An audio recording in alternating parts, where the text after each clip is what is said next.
I think we're live. Hi, folks. So tonight, I have a question for you. Have you ever had the experience of having something that's on the tip of your tongue, a word, a name, a phrase that you just can't get to? You know it, and yet you just can't. It's there, and you just can't reach out and grab it. It's right beyond your fingertips, right on the tip of your tongue. That's normal conversation for me every day. Every time I open up my mouth, that's my experience. And it's because I have something called aphasia. And when we come back, we'll talk about my aphasia and my experience with aphasia.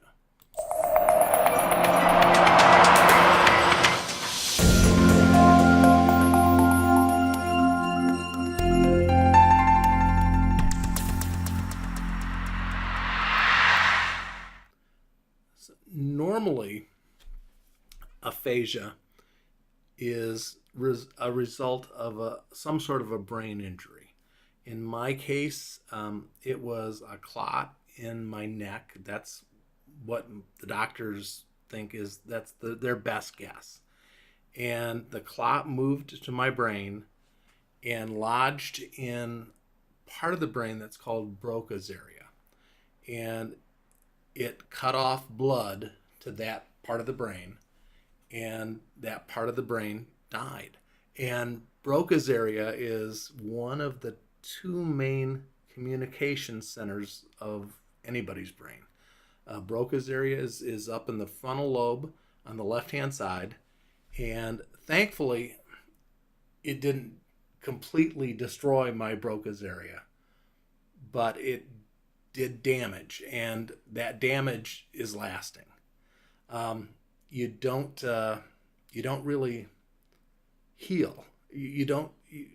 So by that part of the brain, the cells that were killed are gone. So you really don't heal from that. However, I've recovered a lot of my speech. There's a difference. Every time I start talking, I'm using a different part of the brain than most people do when they speak. Normally, when you speak, if you don't have aphasia, if you're not me, you do it without any real thought. You have a thought in your brain, and you can start speaking immediately. For me, the process of speech is much more complicated as far as what I have to go through to find the right words. And that's all about finding the word, meaning that you know what you want to say, you have the vocabulary, and yet it's on the tip of your tongue, but you just can't get it. And through some strategies, some techniques, parts of my brain that aren't really designed to do the job of Broca's area are filling in. There's a lot of speech is complicated, and I'm not just talking about the mechanics, the moving the muscles of your tongue and your mouth and your lips. It's a complicated mental process. And it's harder for me. It's more work. So it's when I started doing a video every day 10 days ago, I said it was more challenging for me, or it was going to be a challenge, and I enjoy a challenge. The reason why it is more challenging for me is because I'm learning as I'm going. It's funny. It was yesterday or today. Somebody said to me, on Facebook, why don't you look in the camera more often? And I'm working on it right now. Honestly, when I'm taking pauses and lining up the next couple of phrases to speak, and that's the process I go through is I have to take a pause, line up the next few words, say them, and then kind of regroup again. And it all, I mean, it doesn't take a whole lot of time. I think I speak pretty well today.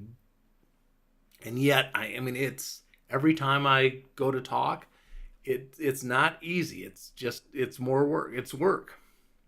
So anyway, when I look down or I start looking around, I'm physically looking around for the word.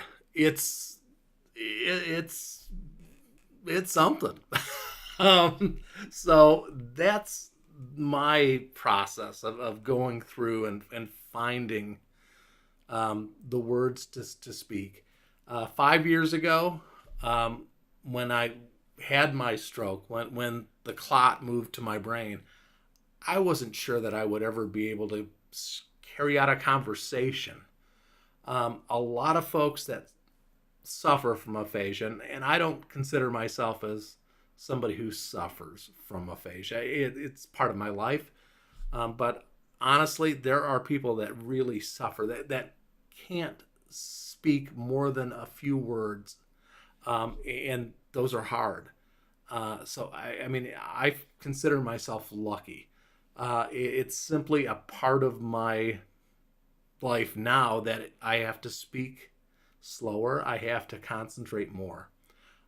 When I speak with or to friends and family, folks that I really know well, I tend to stumble over more words.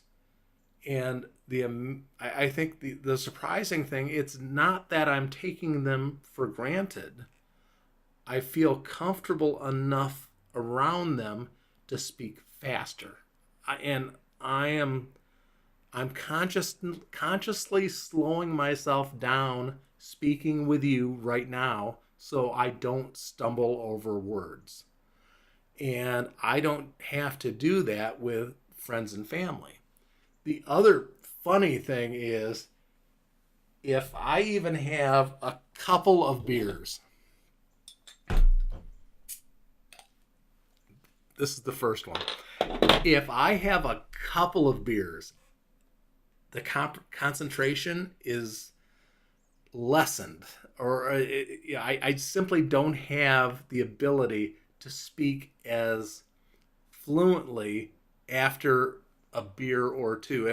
If I ever get pulled over after a beer, it hasn't happened. But if it ever happens, I'm sure that the officer will be convinced that I'm drunk just because of my speech.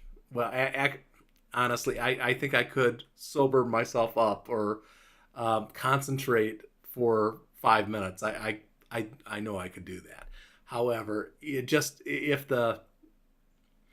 my concentration level is lessened, it's daunting. So that's my video for today. When I started this 10 days ago, I said that some of these videos would be longer, some would be shorter, some would be business, some would be personal. Clearly, this is one of the personal videos. I think right now I'm about 20% personal. I mean, really, talking about my life, my personal life.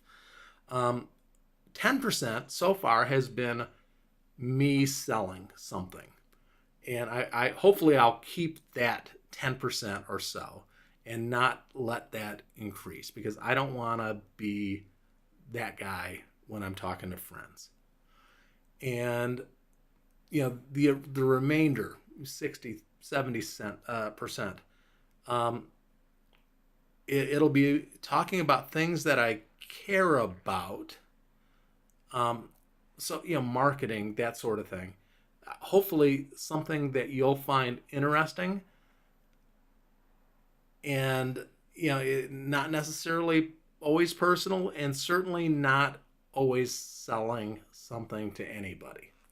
And so that's today's video. This is day 10. Have a great one.